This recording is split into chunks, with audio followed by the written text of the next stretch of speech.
ഈശോ മിശിഹായിക്ക് സ്തുതിയായിരിക്കട്ടെ. ഒരു പ്രത്യേക അറിയിപ്പുമായിട്ടാണ് ഈ വീഡിയോ നിങ്ങളിലേക്ക് എത്തുന്നത്. 8 നോമ്പ് ആരംഭിക്കുകയാണ്. പരിശുദ്ധി അമ്മയുടെ പിറവി തിരുനാളിന് ഒരുക്കമായിട്ട് നമ്മൾ എടുക്കുന്ന നോമ്പാണ് 8 നോമ്പ്. ഭാരത സഭയ്ക്ക്, നസ്രാണി സമൂഹത്തിന് വളരെ പ്രധാനപ്പെട്ട നമ്മുടെ പാരമ്പര്യത്തിൻ്റെ ഭാഗമായ നോമ്പാണ് 8 നോമ്പ് എന്ന് അറിയുക. ഒരുപക്ഷെ ലോകത്തിൽ തന്നെ പരിശുദ്ധമ്മയുടെ പിറവി തിരുനാള് ഇത്ര കാര്യമായിട്ട് ഒരുങ്ങി ആഘോഷിക്കുന്ന മറ്റൊരു സമൂഹമുണ്ടോ എന്ന് സംശയമാണ്. നിങ്ങൾ ഒരുപക്ഷെ ഇതിനു മുമ്പ് ആഘോഷിച്ച 8 നോമ്പുകളിലൊക്കെ ഇതിൻ്റെ ചരിത്ര പശ്ചാത്തലമൊക്കെ നിങ്ങൾ അറിഞ്ഞിട്ടുണ്ട് അല്ലേ?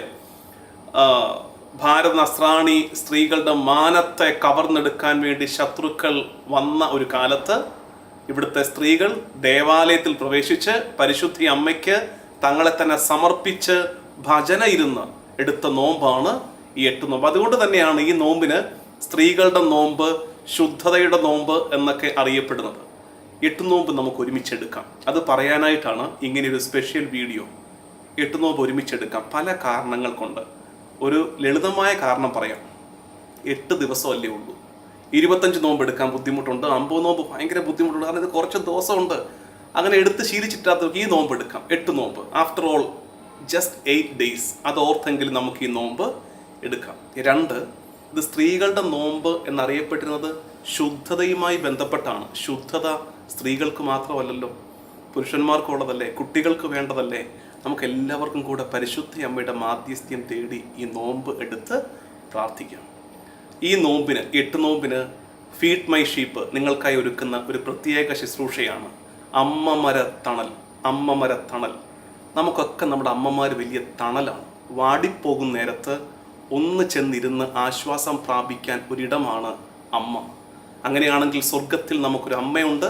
അമ്മയുടെ പേര് പരിശുദ്ധ കന്യകാമറിയം. ആ അമ്മ എത്രയധികമായി നമുക്ക് തണലാണ്. നമ്മൾ ചെയ്യുന്നത്, ഈ സഭാപിതാക്കന്മാർ, ആദിമ സഭയിലെ പിതാക്കന്മാർ പരിശുദ്ധ അമ്മയെക്കുറിച്ച് പറഞ്ഞ കാര്യങ്ങളാണ് ഓരോ ദിവസവും ചിന്താവിഷയമാക്കുന്നത്. അപ്പോൾ സഭാപിതാക്കന്മാരെ കുറിച്ച് കേട്ട് അവർ പറഞ്ഞ ഒരു കാര്യം പങ്കുവെച്ച് അത് നമ്മുടെ അനുദിന ജീവിതവുമായി ബന്ധപ്പെടുത്തി മനസ്സിലാക്കി നമ്മളിങ്ങനെ പോകും. അമ്മമരത്തണലിൽ നമുക്ക് ഒരുമിച്ച് ഇരിക്കാം.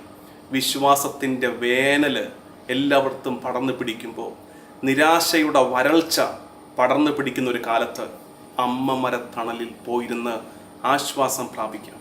ഈ വാർത്ത എല്ലാവരിലേക്കും പങ്കുവയ്ക്കുക. ഒരുമിച്ച് ഈ നോമ്പെടുത്ത് വിശുദ്ധിയിലേക്ക് നമുക്ക് കുറച്ചുകൂടെ അടുക്കാം. ദൈവനാമത്തിന് മഹത്വം ഉണ്ടാകട്ടെ.